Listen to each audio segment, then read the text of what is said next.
បាទសួស្តីបងប្អូននេះតាក់ទងទៅនឹងវីដេអូបាទកំណត់ Wi-Fi ទៅលើម៉ាស៊ីន print បាទ L4260 បងប្អូនណាបាទ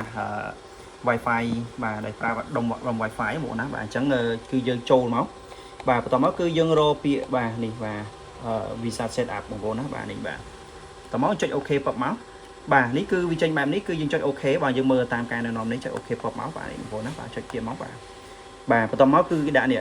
visa នេះ setup visa នេះគឺចុចពឹបគឺវាបាទ វា search រកឈ្មោះ Wi-Fi របស់យើងបងប្អូនណាបាទយើងមានឈ្មោះ Wi-Fi គឺវានឹង load ចេញមកខាងនេះហើយបាទ load បែបនេះហើយបាទអញ្ចឹងមកខ្ញុំបាទហាងខ្ញុំគឺ SP បាទ solution tech 3អញ្ចឹងយើងគ្រាន់តែចុច OK លើវាពឹបមកបាទយើងវាយ password ចូលបងប្អូនណាបាទយើងមាន password យើងវាយចូលទៅបាទនេះឧទាហរណ៍ថាខ្ញុំ password របស់ខ្ញុំ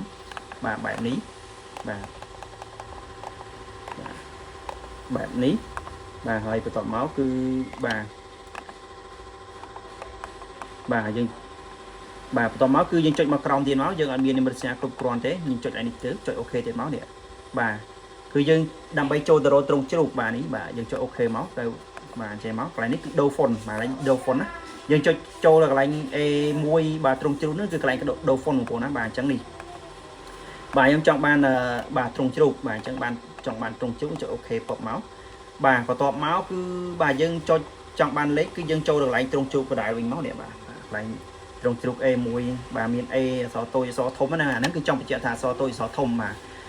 បន្តមកគឺយើងចុចបាទដូរពឹបមកនេះបាទខ្ញុំចង់បានលេខមកវិញបាទនេះបាទលេខមកបាទហើយចុចអូខេទៀតមកបាទវាគាត់ថាយើងចុចបេតុងឲ្យវារៀងស្មុគស្មាញបន្តិចប៉ុន្តែយើងបាទអនុវត្តយូរទៅគឺវាបាទវាជារឿងបាទសាមញ្ញសម្រាប់យើងវិញហើយបាទបន្តមកគឺយើងកំណត់ password បែបនេះហើយបន្តមកទៀតគឺយើងអត់ចុចបាទនេះទេគឺយើង scroll ចុចវាទៅខាងក្រោមយើងយកពាក្យថាអូខេបាទនេះបាទយើង scroll មកនេះបាទយកពាក្យថាអូខេបាទដើម្បីថាអាហ្នឹង password គឺយើងគឺត្រឹមត្រូវហើយយើងចុចបាទយកវាពឹបមកបាទ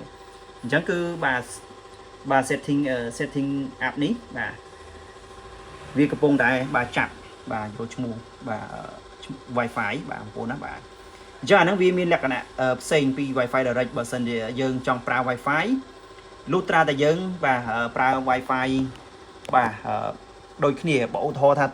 ម៉ាស៊ីន print ហ្នឹងបាទប្រើ Wi-Fi SP បាទទូរស័ព្ទដៃនេះក៏ប្រើ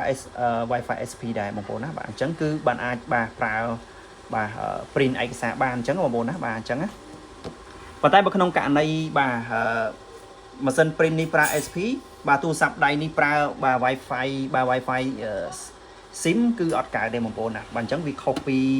បាទ Wi-Fi direct បាទ Wi-Fi direct វាមានលក្ខណៈពិសេសមួយគឺ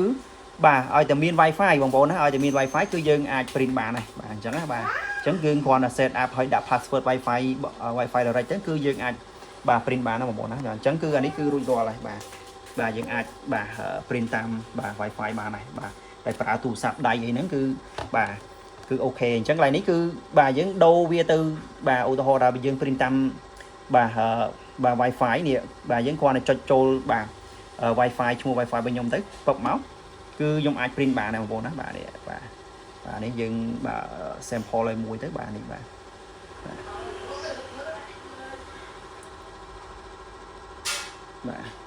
អញ្ចឹងគឺវា load បែបនេះបាទអញ្ចឹងគឺនៅពេលដែលយើងចុចចូលថ្មីគឺវា load ថ្មីហើយបាទនេះបាទអញ្ចឹងយើងគ្រាន់តែ search